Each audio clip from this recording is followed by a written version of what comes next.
Nós estamos falando aqui do interior do Pará, viu? Que beleza que é a internet, né? Que nos dá essa chance de nos comunicarmos. Então, eu vou pedir a colaboração do César para projetar aí os slides para a gente, tá? E o tema que nos cabe, intermediar, facilitar aqui, fazer as reflexões aqui para a gente, é a justiça divina. Num momento complexo que a gente tem passado, né? Quando se fala tanto em justiça, a gente vai falar um pouquinho sobre a justiça divina, sempre à luz da doutrina espírita. Sobre o nosso planeta, né?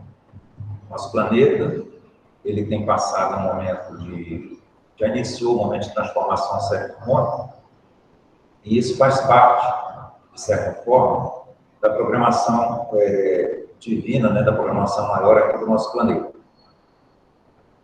Então, a gente está trazendo essa aí para a gente refletir o que seria justiça. Será que a gente tem justiça no nosso planeta? Qual existe alguma diferença entre a justiça da gente, né, a justiça dos homens e a justiça divina? Quais seriam essas diferenças? Quais delas são imutáveis e quais são mutáveis? Então, nós vamos fazer algumas reflexões acerca disso essa noite. Então, peço que você esteja para passar, por favor, para o próximo slide. Ok, então a gente vai começar falando, para falar de justiça divina, sobre a definição do que seria justiça, né? Pegando lá no dicionário, seria um substantivo, uma palavra feminina, ela seria a qualidade que está em conformidade com o que é direito, né? Com o que seria correto, com o que seria justo. É a maneira de perceber, avaliar o que é direito, o que é justo, né? E também o reconhecimento do mérito de alguém. Mas no nosso tema seriam esses que estão aí grifados, né? Avaliar o que é direito. O que é direito? O que é justo? Isso é uma definição da nossa justiça humana. Vamos ver agora como é que os espíritos definem a justiça, né? E aí a gente vai se reportar lá a Kardec, dos espíritos, na questão 875, quando ele pergunta, né, para os espíritos, como é que a gente pode definir a justiça na visão dos espíritos? Eles são simples e diretos. Coloca o seguinte, que a justiça consiste no respeito aos direitos de cada um. Ou seja, aí traz uma reflexão para a gente de que o que é justo, na minha percepção, ela o será na medida em que eu respeito o direito do outro. O meu direito, mas o direito do outro. Onde é que começa o direito do outro? Onde é que termina o meu direito? Então, é uma definição bem objetiva e direta. Próximo slide, por favor. Jesus, na realidade, se a gente se reportar a Jesus, ele sintetiza todas essas leis que regem as questões ético-morais, né? Através da seguinte frase, da seguinte dito, que é lá de Mateus, né? Mateus, no Evangelho de Mateus, ele contou isso aí, no versículo 16, no versículo 27, capítulo 16, dizendo que a cada um segundo suas obras. Então, isso é muito importante na reflexão que a gente vai fazer aqui na noite sobre a justiça divina. Quer dizer que a nossa consequência depende do que a gente faz. As consequências para a gente dependem do que a gente faz. Só para ficar na nossa mente isso aí. Tá claro? A cada um segundo suas obras. Mas a gente traz a seguinte pergunta: de que maneira essa justiça se estabelece entre os homens? Quais os mecanismos, né, que fazem essa coordenação de distribuição de justiça? Né? Como é que ela funcionaria entre nós os homens? Então, para isso aí, nós vamos fazer um paralelo entre a justiça dos homens e a justiça de Deus. Né? Então, vamos para o próximo slide, a gente traz uma figurinha para a gente fazer uma reflexão sobre essa questão. Estão todos ouvindo bem até agora? Se tiver algum problema, sinaliza ali, tá? Com a mão mesmo, tá? Então, a justiça divina, a justiça humana, a gente colocou nesse gráfico, ela pressupõe basicamente o seguinte: da existência das leis, né? A gente tem um cabedal, uma legislação, né? Uma série de leis que regulam a justiça humana, né? Ela precisa de alguém que seja preparado para interpretar essas leis e emitir um juízo de valor, ou seja, precisa de um árbitro. Ou seja, o árbitro seria aquele que definiria, a partir do que ele viu na legislação, né, o que é justo e o que não é justo, naquele conceito lá atrás que a gente colocou de justiça, o respeito ao direito do outro. Né? E após ele fazer essa análise, o juiz, de qualquer desavença ou qualquer querela que haja, ele define uma pena, uma penalidade, né, e define um tempo de cumprimento dessa pena. E quando é que a pessoa se libertaria, né, dessa situação? Porque ela cumprisse a pena que foi determinada pelo juiz, em alguns casos até antecipando, na nossa legislação, no caso aqui do Brasil, em algumas situações em que a pessoa é liberada um pouquinho antes. Né? O bom comportamento, enfim. Tá? Então, está associado o quê? Ao... Ok? Vamos em frente. E a justiça divina, como é que seria? Será que a justiça divina ela tem também um lado? Tem alguém lá para julgar a gente? Né? Tem um Deus lá, tipo o nosso juiz, que está lá e vai nos julgar? Então, a justiça divina, ela se baseia o quê? Nas leis morais, tá? E no ato que é a nossa própria consciência. Então, isso aqui já tem uma diferença grande, né? Isso aqui nos envolve diretamente, e essas leis divinas, elas estão, na realidade, gravadas, ou colocadas, ou disponíveis na nossa própria consciência. Deus, quando criou todas as suas criaturas, ele colocou na consciência isso. Tá? E a parte de penalidade são os que a gente chama de sistemas de consequência, ou seja, lei de causa e efeito. Tá certo? E ela pressupõe também uma reparação. Ela tem uma certa similaridade com a justiça humana, mas ela tem uma diferença muito grande, que é a questão do arbítrio. O árbitro, no final, é a nossa própria consciência, ou seja, nós próprios. Eu não tenho a quem enganar. Não é verdade? Quando a gente faz algo que não é devido, a nossa consciência nos indica isto. Tá certo? E a gente se desequilibrando com essas leis divinas, o que vai acontecer? A gente vai ter as consequências, tá certo? Que é a lei de causa e efeito. E vai exigir da gente uma reparação, ou seja, não basta só o arrependimento. Eu preciso fazer a reparação. Note que lá no slide anterior, a gente não tem essa parte, né? A pessoa vai lá, cumpre a pena durante aquele período estabelecido. E será que ela vai gerar um arrependimento? Será que ela vai gerar uma reparação para quem aquele que foi atingido, ou para a própria sociedade, no caso, se ela tivesse sido atingida? Não necessariamente. Então, já começam bem as diferenças aí. Tá? Então, a gente indo para o próximo slide, nós vamos ampliar um pouquinho mais a nossa reflexão. Né? Colocando o seguinte: todas as religiões, indistintamente, elas combinam, elas têm visualizações um pouco diferentes, né? Como se a gente enxergasse a mesma peça, mas de forma diferente. Uns enxergam arredondado, outros cilíndrico, mas é a mesma peça. Mas existem alguns pontos comuns da justiça divina, na visão de todas as religiões. É uma característica. A justiça divina pressupõe misericórdia e o amor infinito de Deus, a combinação dessas duas coisas. E para a gente entender o que seria misericórdia, a gente trouxe a origem da palavra, né?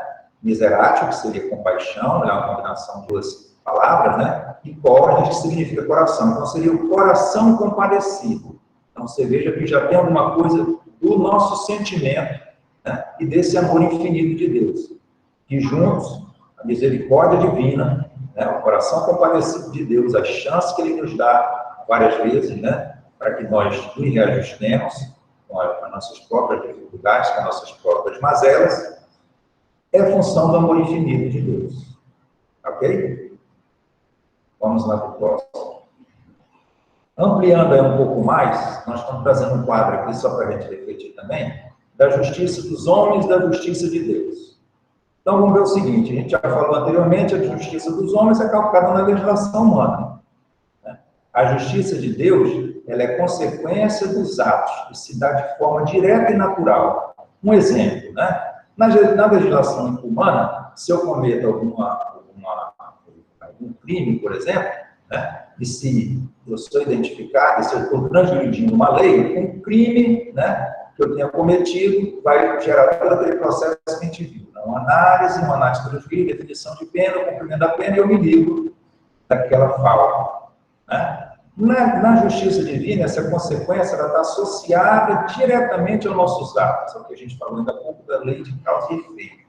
Se eu, dando um exemplo bem simples, né, uma coisa bem material, se eu fumo desbragadamente, né, destruo a minha garganta, e mais tarde eu tenho a doença, isso teria sido um castigo de algum juiz, uma penalidade de algum juiz? É uma consequência, ou seja, a partir de um ato que eu fiz, eu tenho uma consequência, que é o quê? A dor e o sofrimento de ter câncer de garganta, enfim. Eu não posso colocar essa responsabilidade em ninguém. A responsabilidade seria minha. Tá? Então, a lei, a justiça de Deus, ela se apresenta de forma direta e natural, como esse exemplo aí que a gente deu para esclarecer. A gente já falou que era baseada a justiça dos homens baseada nos códigos legais, né? E ela depende do quê? De uma interpretação, a gente viu ainda há pouco, né? Ela depende de um juiz, que é um especialista, que analisa tudo, determina a penalidade, né? E ela define as penas. E ela tem algo que é bem diferente, né? Na justiça divina, nós não temos intermediário, não tem juiz. A gente viu que o nosso julgador é a nossa própria consciência, tá certo? E numa falta cometida, ela se baseia no quê? Nas leis divinas ou nas leis naturais aplicadas. O juiz é a nossa própria consciência, e o tempo das penas, no caso da lei humana, da justiça dos homens, ela é definida pelo juiz. Então, existe uma certa interpretação, um juízo de valor. Ela na realidade, traz para a gente uma questão que está se discutindo muito atualmente aqui no país, né? A gente tem muita confusão na parte jurídica nossa no país, de parcialidade. O juiz pode ser parcial na análise, tá certo? Pelo que a gente já colocou na justiça divina, não existe essa parcialidade lá. Ela depende dos meus atos. Né? E conforme a gente viu também, a visão do magistrado, do árbitro, ela pode modificar. Então, é algo que é complexo da gente analisar o que seria justo efetivamente. Algumas situações em que está dentro da legislação, então, do ponto de vista da lei, aquilo ali seria justo, mas do ponto de vista ético, por exemplo, aquilo ali poderia não ser justo. Tá certo? No caso das leis de Deus, né, ou seja, da justiça de Deus, esse tempo, em relação a tempo de pena. O tempo de pena na justiça humana depende do que o juiz diz. O tempo que ele vai dizer, são 5 anos, são 10 anos, são 8 anos, baseado no que a legislação e na gravidade do que foi feito. Tá? No nosso caso da justiça de Deus, essa pena depende de quê? De nós, dos nossos atos. Elas cessam, elas acabam naturalmente quando existe um arrependimento de fato, verdadeiro, e uma reparação da falta. Então, o tempo que eu posso permanecer, ou que eu vou permanecer, né, com esta dívida, com este débito, ela depende diretamente da minha disposição de ter um arrependimento efetivo e de promover a reparação da falta, que lá no outro caso nem sempre isso existe. Então, vamos prosseguir no próximo, por favor. César, próximo slide, por favor. Bom, aqui a gente está só comparando, nós já falamos um pouco sobre isso aí, das leis humanas e leis de Deus. As leis humanas são mutáveis, né? Alguma coisa que no século passado ele era permitido, ou seja, a legislação não interditava, hoje em dia é interditável.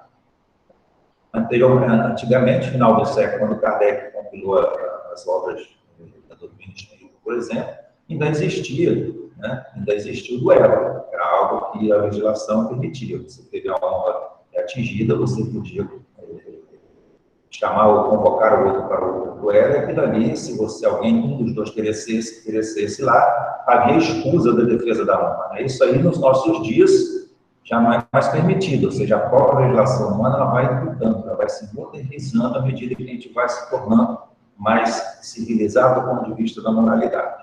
Né? As leis de Deus, a gente já falou, elas são imutáveis e também são imparciais. Por quê? Porque elas estão gravadas na nossa consciência, não tem como nós nos enganarmos com a nossa consciência. Mostra claramente isso. A questão da falta, né? A falta que a gente já falou, requisitada pelo cumprimento da pena, e no caso da nossa, após o arrependimento e reparação efetiva. Próximo slide. Mas, dando prosseguimento aí, a gente pergunta o seguinte: como podemos, então, conhecer essas leis divinas? Né? Aí a gente já falou anteriormente, ouvindo a própria consciência, quando está gravado esse código divino, ela não está em canto nenhum. Então, isso aqui já traz uma outra reflexão para a gente. Se ela está gravada na nossa consciência, ela está acessível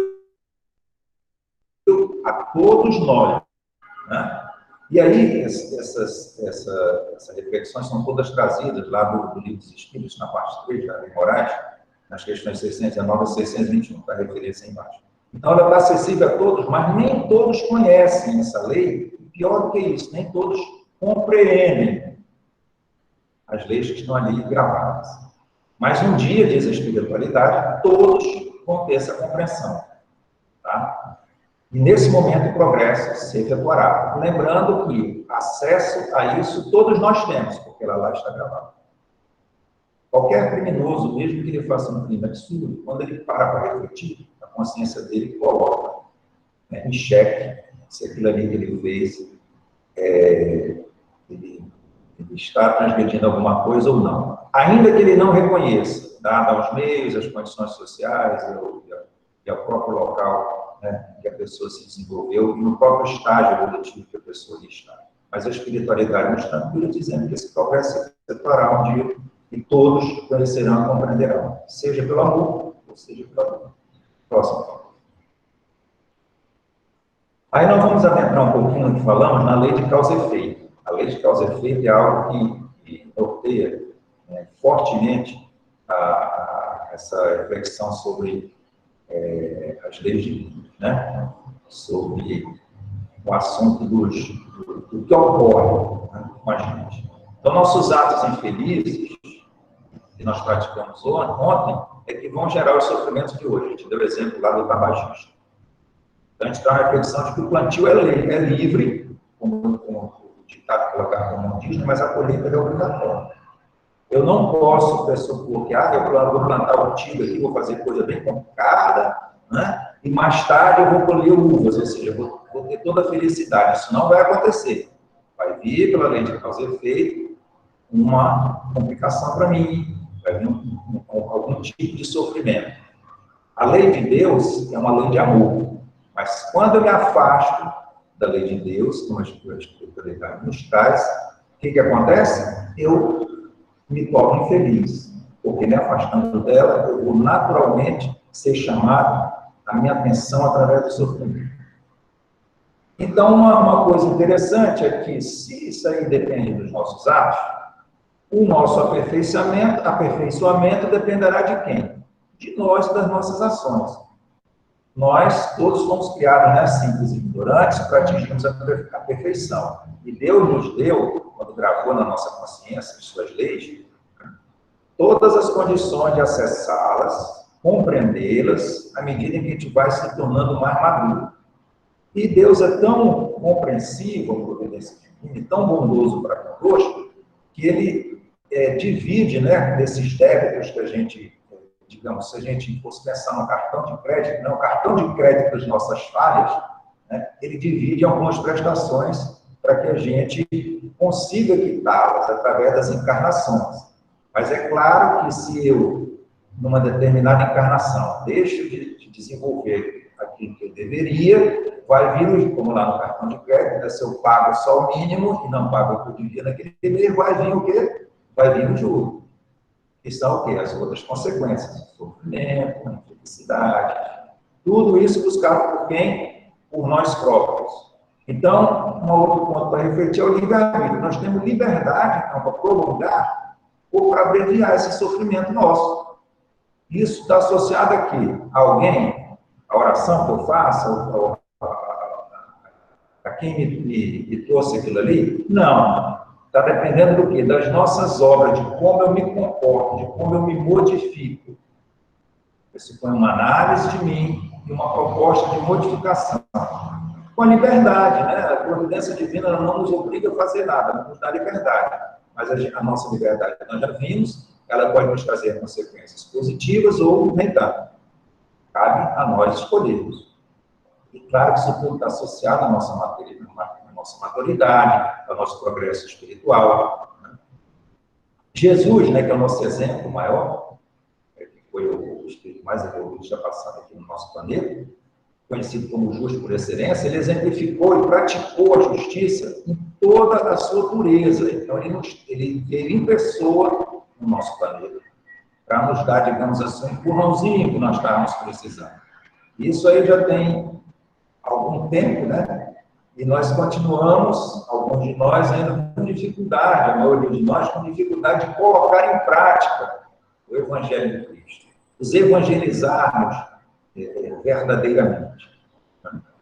Então, a espiritualidade, lá no Livro dos Espíritos também, né, na Lei Morais, lá no capítulo 11, que é a Lei de Justiça, Amor e Caridade, da questão 879, ele trata justamente sobre isso. Ele diz assim, o homem verdadeiramente justo, ele praticaria, exemplo de Jesus, né, o amor ao próximo e a caridade, sem os quais não há verdadeira justiça. Então, outro ponto para a gente refletir de quando a gente quer calibrar se a gente está sendo justo ou não. Eu estou em relação ao meu próximo, uma mensagem inicial que nos convida a ver, né? Meu próximo é aquele que está ali do meu lado. Eu, às vezes, não estou nem prestando atenção para ele, seja dentro de casa, na rua, enfim. Né? Esse amor, ele pressupõe esse amor ao próximo. Não esse amor piegas, mas o amor que Cristo nos coloca, o amor ágape, o amor universal, para cima de todas essas coisas. É necessário a gente ir praticando gradativamente isso para desenvolver essa nossa capacidade de ter o amor ao próximo de maneira verdadeira. E a caridade verdadeira, não aquela caridade moral, mas a caridade verdadeira. Sem isso, não há verdadeira justiça. Então, está bem explicadinho para a gente. Cabe a gente querer entender e começar a praticar gradativamente nossas vidas. Próximo, por favor. Adentrando um pouco mais, a gente falou da encarnação, da reencarnação. Né? Então, Deus, como é muito bondoso com a gente, ele resolveu nos dar várias oportunidades, através das várias encarnações que ele nos propicia, para que a gente, gradativamente, vá trabalhando essas questões todas nossas, né? Vamos, aos poucos, a gente vai espiando, ou seja, nos ajustando, reparando o nosso passado, eventualmente delituoso, a maioria de nós todos, né? E uma frase que a gente traz para a reflexão é a seguinte, a comparação entre a reencarnação e a justiça divina. Primeiro, que a gente já falou brevemente, somos artífices do nosso próprio progresso moral. Sei lá, todas essas coisas que a gente vai tratar agora, a gente tirou como referência, né, no Céu e Inferno, tanto no capítulo 5 quanto no capítulo 11 também. Tá? Esse é especificamente o item 4. Ele diz o seguinte, que em cada existência, pela nossa vontade, a gente pode dar um passo maior ou menor. Subir muito degrau e ficar no mesmo ponto. Nós temos a liberdade, ou seja, nós temos o livre-arbítrio que Deus nos propiciou, nos colocou, para que a gente avance mais ou avance menos. Naquele exemplo do cartão de crédito, eu posso pagar tudo, né, que eu me propus naquele mês, ou seja, naquela minha encarnação, fazer, ou eu posso, não, vou deixar para frente, vou pagar só uma parte, mas eu juro virar a outra encarnação. Às vezes eu vi numa condição boa hoje, nessa minha encarnação, eu perco a chance de fazer esse reajuste, e vou colocar isso para frente. Eu posso vir numa condição pior na próxima encarnação e perdi a chance. Né? É a gente resolver as querelas com aquele que nos tem desavença, enquanto caminho com ele. É o que Cristo nos convida a fazer. Então, nas sucessivas encarnações, Deus concede para a gente o quê? Várias possibilidades de nós nos livrarmos das nossas imperfeições. E ele permite que a gente vá encarnando até que a gente esteja puro, ou seja, depurado o suficiente para deixar o mundo, né, da classe do nosso planeta. O nosso planeta é um planeta de grau 2 ainda, de 1 a 5, né? De grau que existe de evolução do planeta. O nosso está no grau 2, ou seja, está cá embaixo ainda, né? Está mais da metade para baixo do que da metade para cima. Né? A gente é um mundo ainda de expiação e de provas. Deixar esses mundos por mundos mais felizes. Então, a gente pode fazer tudo que a gente quiser, mas se a gente não fizer essa modificação através das nossas ações, nós não vamos conseguir fazer essa evolução para os mundos mais felizes. E o livramento das faltas, como é que a gente se livra dela? É pelo próprio mérito de cada um. Eu não posso transferir para alguém. Né? Eu não posso pedir que alguém me livre daquilo ali. Eu não posso pegar um bom advogado e pedir para ele me tirar daquela situação. Né? Na lei divina e na encarnação, isso aí é a gente que tem que fazer. Eu posso também, por causa do livre-arbítrio, optar por não fazer. E aí eu vou ter o quê? Na lei de causa e efeito, a consequência disso. Tá certo? Mas a encarnação, o ponto que fica para reflexão na lei da justiça divina é que a gente artigue-se, né, do nosso próprio progresso moral, ou seja, eu progrido mais ou menos de acordo com os meus atos. A reencarnação e justiça divina, né, as imperfeições do sofrimento e o tempo de expiação, elas dependem, como a gente já falou, né, a imperfeição de cada um da gente. Então, se eu sou mais imperfeito eu sou, mais tempo eu vou sofrer. Uma notícia muito boa para a gente é que isso depende da gente, né? Então, se eu trabalho, então eu tenho que trabalhar minhas imperfeições, né? Não é para que eu só me livre delas, é porque ela vai reduzir meu sofrimento. O sofrimento, a dor, não é possível a gente evitar, mas o sofrimento é. O sofrimento é questão do nosso autoconhecimento, da nossa maturidade espiritual, né? E ela está associada ao quê? Aí eu fui dizimando, ou seja, diminuindo essas minhas imperfeições. Ok? Então, assim, enquanto ele nos alerta, enquanto o homem ele for orgulhoso, ele vai sofrer as consequências do orgulho. Se ele é egoísta, também vai. Então, precisa trabalhar duas grandes mazelas que nos perseguem, né? Que é o quê? O egoísmo e o orgulho. E não é fácil a gente fazer isso no nosso dia a dia. De vez por outra, quando a gente vê, a gente está, né, de novo se desviando. Mas faz parte do nosso processo evolutivo. É preciso que a gente caminhe, cada passo de cada vez. Bom, aí tem outra coisa que a gente coloca, né? A pessoa, quando vê a palavra expiação, ela pensa que é um castigo, né? Expiação é um castigo. Na realidade, a São Inferno dá uma reflexão para a gente de que não é um castigo. Na realidade, a expiação ela é um complemento que tem o objetivo de facilitar o nosso progresso. Tá certo? Por que eu estou expiando? Porque um dia eu me desequilibrei com a lei. Se não tivesse feito isso, ou seja, um ato lá de trás. Então, só resumindo então aqui, né? O sofrimento depende da nossa imperfeição, né? Se a gente é mais imperfeito, mais tempo a gente vai sofrer. Então, a notícia boa depende da gente. Enquanto a gente tiver o orgulho e o egoísmo, a gente vai encontrar grande dificuldade nesse cipoal das nossas imperfeições, para a gente trabalhar com eles. A expiação, a gente precisa entender que ela não é um castigo, ela é uma oportunidade que a providência divina nos dá, né? Mesmo a gente tendo feito essa transgressão, então é uma consequência da gente mesmo, por isso que a gente gerou a necessidade da expiação, para facilitar o nosso progresso. E que o prazo para a gente, da nossa expiação, ela está subordinada ao melhoramento. Se eu me melhoro, esse prazo é menor. Tá certo? O próximo aí. Então, prosseguindo aí nessa reflexão sobre a reencarnação e justiça divina, né? Os homens, então, têm a oportunidade de expiar suas faltas e reajustar-se. É dado por Deus isso aí. Através da reencarnação, a gente tem essa oportunidade. Através da administração da nossa liberdade de agir, do nosso livre-arbítrio, a gente pode aproveitar essas expiações como alavancas para o progresso, resumindo o que a gente falou. Essa liberdade comprova a sabedoria, bondade e justiça de Deus. Então, é por isso que na reencarnação ela tem uma ligação direta com Deus, nos dando oportunidade, sendo justo, né, para que a gente consiga se desenvolver, conhecedor que ele é de cada um de nós. E se o homem é infeliz durante mais ou menos tempo, e só pode acusar ele mesmo, né? A via de progresso está sempre aberta ao homem, e existem duas alternativas para o espírito. E é bom a gente refletir sobre essas duas questões aqui.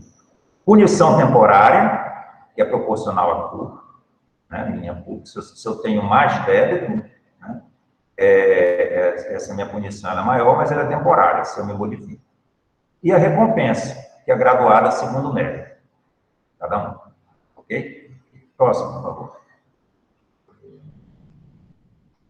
Então, uma coisa que é interessante trazer para a reflexão também, é que o aperfeiçoamento dos homens, dos espíritos, promove a transformação e elevação da hierarquia dos mundos. Então, voltando àquela nossa figura lá do início que a gente falou, o nosso planeta está num processo de transição, né? E essa transformação e esta elevação, ela vai ocorrer em função desse processo que a gente vai detalhar aqui. Então, o que o Kardec nos traz, né? A espiritualidade nos traz, e Kardec contou para a gente lá no Céu e Inferno. O homem, quando ele melhora, ao desencarne, se o homem melhora, né? Quando a gente desencarna, a gente fornece ao mundo espiritual espíritos o quê? Melhores ou piores? Melhores, né? Então, o mundo invisível, que é lá no plano espiritual, vai receber, né, ao a gente desencarnar, espíritos, né, melhores do que anteriormente nós fomos, só aproveitei aquela minha encarnação e melhorei. Tá? E os espíritos bons, ao reencarnarem entre a gente, vai fornecer à humanidade corporal os elementos mais aperfeiçoados. A gente vai trabalhando dos dois lados, né? A gente se melhora aqui durante a nossa encarnação, fornece ao desencarnar seres um pouco melhores lá na espiritualidade, e lá a gente continua fazendo esse nosso processo, né? De compreensão do que representou aquela nossa encarnação e replaneja a nossa vinda para cá de novo, né? E esses espíritos melhorados nesse processo irão melhorando o próprio planeta. Por isso a Terra vai deixar de ser um mundo expiatório. Os homens não sofrerão mais a miséria decorrente das imperfeições. E a transformação em curso ela já está ocorrendo aqui na Terra, né? A Terra vai se elevar na hierarquia dos mundos. Ok? E só por último, para a gente encerrar a nossa fala aqui, depois, se vocês puderem, vocês podem ler lá no Céu e Inferno, no capítulo 7, né? Ele tem cerca de 32, 33 itens, que trata sobre o Código Penal da Vida Futura, né? Que está compilado. É muito interessante vocês terem a oportunidade de ler lá para detalhar. E Kardec traz uma reflexão muito interessante para a gente, né? Ele diz o seguinte, que a necessidade de reparação é um princípio de rigorosa justiça, que se pode considerar a verdadeira lei de reabilitação moral dos espíritos. Então, a gente precisa fazer a reparação das nossas faltas se a gente quer progredir. Né? A mensagem para ficar é isso. E, por último, só para encerrar aí, por favor, Stella. Tá? O resumo dos 3 princípios do Código Penal da Vida são esses aí, que a gente já falou e vai só resumir aqui, né? O sofrimento ele é inerente à imperfeição, a gente sofre porque a gente está imperfeito. Toda imperfeição, assim como todas as nossas faltas, elas consequentes, lá traz consigo, né, um próprio castigo, ou seja, uma própria consequência, lá está literalmente castigo, eu prefiro dizer que é uma consequência do que a gente fez, né? E as consequências naturais inevitáveis daquilo que a gente fez. E a ociosidade eterna, ele nos alerta, sem que haja uma condenação especial para cada falta do indivíduo. Tá? Ou seja, cada um de nós é responsável pelas faltas que a gente se imputou, né? E que hoje em dia a gente tem sofrimento por conta delas. E por último, mas não menos importante, o homem ele pode libertar-se das imperfeições por efeito da vontade dele. Também pode anular todos os males delas consequentes, assegurando futura felicidade. E a gente encerra, né, dizendo que a cada um segundo suas obras. O homem, ele pode libertar dessas imperfeições dele pelo efeito da vontade, né? E pode anular todos esses males que são consecutivos dela, e só assim assegurar a felicidade dele. Ou seja, a nossa felicidade plena, ela é uma conquista, e vai depender de quem? De cada um de nós e dos nossos atos, das nossas ações. A gente não tem como delegar isso para ninguém. Tá? E aí, a gente encerra da forma que iniciou, lembrando Jesus, né? Lá em Mateus 16, 27, né? Que se a gente deseja um futuro mais feliz, vamos ajustar os nossos atos à nossa consciência, que é onde estão gravadas as leis de Deus. Que ela é um guia infalível, porque lá está escrito, né? todas as leis de Deus. E na dúvida de como a gente agir corretamente, vamos lembrar o que o Cristo nos disse. O que ele nos disse? Querer para os outros o que quereis para vós mesmos. Então, basta a gente fazer pergunta para a gente. Como é que a gente desejaria que agisse para comigo mesmo? Né? Essas reflexões todas são lá do capítulo 11, Lei de Justiça, Amor e Caridade. Vale a pena vocês darem uma leitura geral nela, tá? É do livro 3, capítulo 11. Não deixem de ler, porque ela é muito importante para que a gente compreenda mais aprofundadamente a lei de Deus, que é justo por excelência, né? Que é a justiça maior que pode existir, e a bondade para com todos nós, e compreensivo para com todos nós.